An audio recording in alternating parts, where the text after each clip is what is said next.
तुते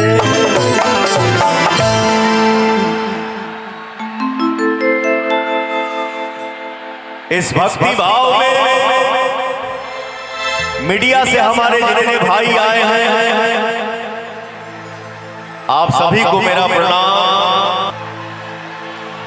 love you love you. लगभग यही भजन से हम शुरुआत करीला तो मैं चाहूंगा कि पवन की आवाज जहां तक जाता तनी हाथ उठा दो जाओ, चारों तरफ से तनी हाथ उठा दो जा।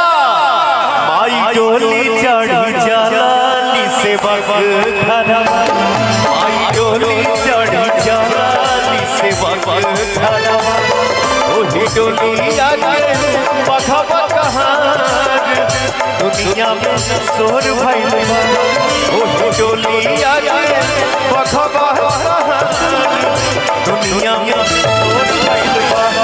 माई डोली चढ़ी जलाली से बखरा, माई डोली चढ़ी जलाली से बखरा।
भक्ति भाव में ये एनर्जी कहीं कहीं देखने को मिलता है भैया हो।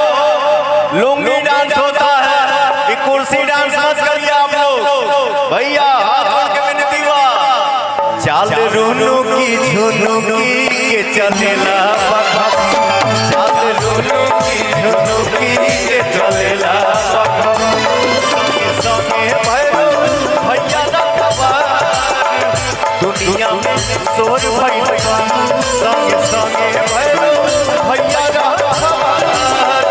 दुनिया में शोर भइल बा। भगवान श्री राम के दरबार में माता रानी के भजन में क्या बोलूं। हेलो बैठ जाए सब है, बैठ जाए सब है। अरे बाप रे बाप बाप बाप। चलिए सब चलता रहेगा, आप गाते रहिए।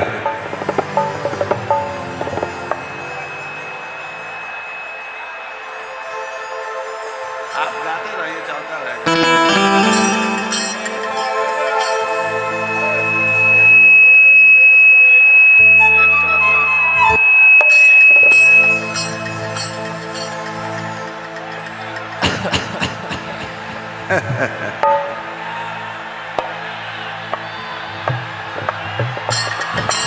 आप सबके बीच में मैं आ गया, मेरा सौभाग्य है। मेरा जैकेट भी गड़िए में छुटा हुआ है, लेकिन कोई बात नहीं, चलिए अहो भाग्य जो मैं पहुंच गया मंच पे आप जाने के लिए। Love you.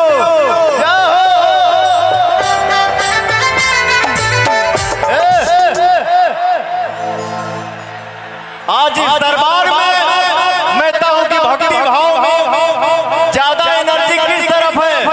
इस तरफ है या इस तरफ है? इस तरफ है, इस तरफ। अरे बैठ, अरे मर्द तू बैठा ना भैया, तू बैठो यार।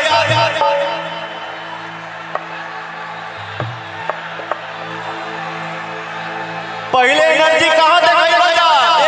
इस साइड या इस साइड? इस साइड से, इस साइड से। नहीं रुक जा, आप लोग रुक जा। पहले आप लोग ताली बजाओ जा, तनी तनी हरो हो भैया। चाल रूनू की झुनुकी के चलेला बखा, चाल रूनू की चलेला संगे संगे भैरो भैया रखबार दुनिया में शोर भइल बा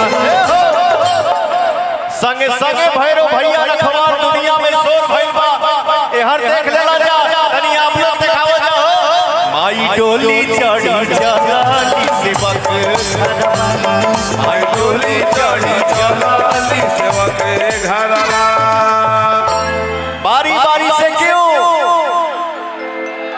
पवन के नाम पे नहीं पवनवा के नाम पे नहीं लेकिन भगवान श्री राम के नाम पे माता रानी के नाम पे एक बार चारों तरफ से हाथ उठाओ जाओ